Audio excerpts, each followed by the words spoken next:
Welcome, everybody. The NFL season is over, which means it's time to look forward to the NFL offseason, and that includes mock drafts. Today, we're going to be looking at a Washington Commanders 2023 NFL mock draft.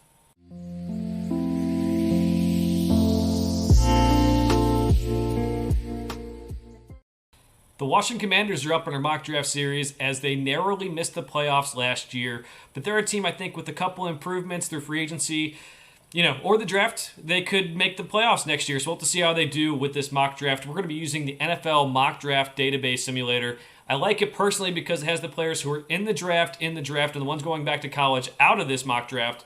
That makes things a little bit easier. There will be players who fall that maybe aren't the most realistic, but it's still before the combine of free agency, so we'll see about that. We're also going to be rejecting all trades that come in. A lot of the trades on simulators just aren't the most realistic, so we'll try to keep it with the picks that the teams have. We'll get it started with the Commanders, who start off with pick number 16 in the 2023 NFL Draft. As you can see, there's some guys who went off the board pretty early. Christian Gonzalez went off the board pretty early. But what this does is it opens up Devon Witherspoon, the corner out of Illinois. He plays the game the right way. He's maybe a little bit undersized, but he battles, he fights, he can play man-to-man coverage. Has questions about his long speed, but maybe needs some of safety help over the top. But I think if you get Gonzalez or Witherspoon at this pick number 16, I think you're pretty happy about that. So we're going to move on to pick number 47. There's a lot of value here. This could go either way. I think Trenton Simpson could be a really good pick at linebacker for the Commanders. I really think they could upgrade that position. Even though Jamin Davis improved last year, I think could maybe use another one. John Michael Schmitz, really good center for Minnesota. I think we're going to go John Michael Schmitz, though. This one, they need interior linemen. Trey Turner's a free agent. They haven't really had much of a center.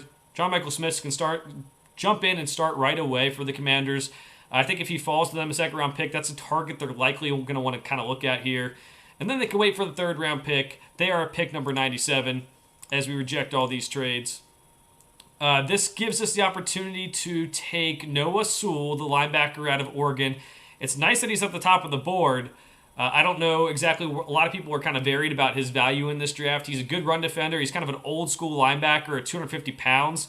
I don't know how he fits in the modern-day NFL, but I think he can help you stop the run, and I think that really is valuable, especially when you're getting pick number 97 overall. If you have a guy you know can do one thing, it's not always the worst thing to take that guy. So we're going to keep on moving here to pick number 118.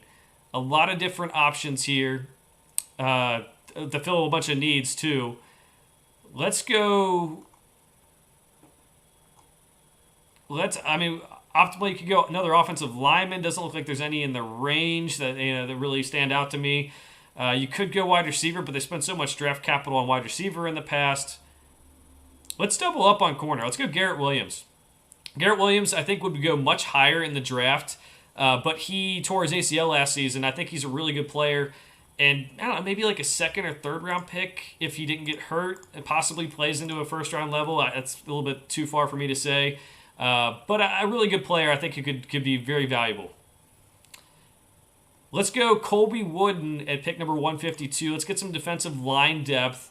This is a guy who I think can step in and maybe provide some rotational value early before maybe getting some more experience and maybe step into more of a full-time role. But again, we'll see what's available here. There's a lot of wide receivers. Let's go Payne Durham, the tight end out of Purdue. He made a lot of good catches for Purdue, highlight catches for Purdue. Would like to see him maybe develop at the next level. Logan Thomas didn't have the best season.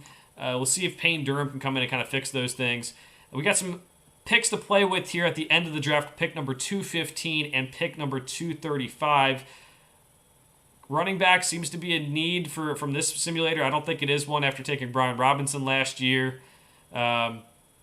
They want offensive tackle or quarterback. Again, doesn't seem like there's one in the range. Let's check the offensive tackles. Yeah, there's plenty off the board. I guess it's not totally out of the range. But let's go Carter Warren. Let's get some of that offensive line depth. If you get anything out of these guys at the end of the draft, I think you're happy. But let's get some offensive line depth there, and then it gives us a chance at pick number 235 to get someone else too.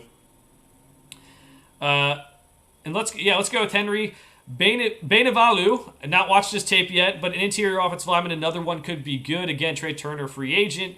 You got your center already.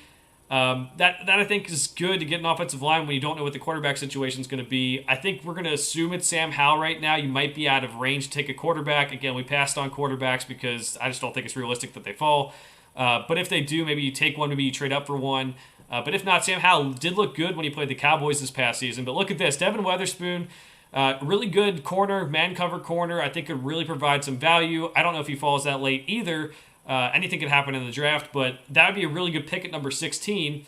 John Michael Schmitz at center. Get a guy who can start right away, protect the quarterback, whoever that may be. Love that pick too. Gives you some value. Noah Sewell, the old school linebacker, going to help you stop the run. The coverage is pretty iffy, so we'll see if he can come through on that front. Maybe he does better with Ron Rivera as his coach.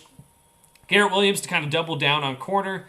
More of an outside corner type of player, but a guy who tore his ACL last season, so I don't know what the value is going to be there, if he's going to fall in the draft because of it, or if teams are going to overlook that and see his tape and see that he's a really good player. I think he can provide some value. Colby Wooden for some defensive line depth. Payne Durham could turn into a tight end with some value by the end of his career. I don't know. It's just when you're picking this late in the game, hard to say a guy's going to turn into anything, but I did see some flashes on tape from him.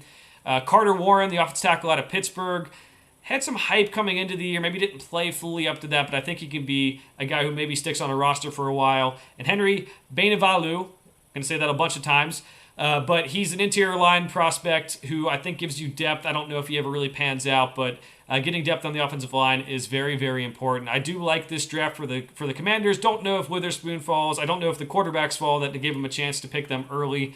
But either way, I like that. I like the interior line pick. Noah Sewell, if he turns into something that can be really good, or maybe a special teams player, maybe an A special teams player. You want to get a top 100 pick who can provide you more than just special teams, but could be a really good player. And Garrett Williams, too, like this. Think they could maybe make the playoffs depending on what happens with the quarterback situation, but that remains to be seen.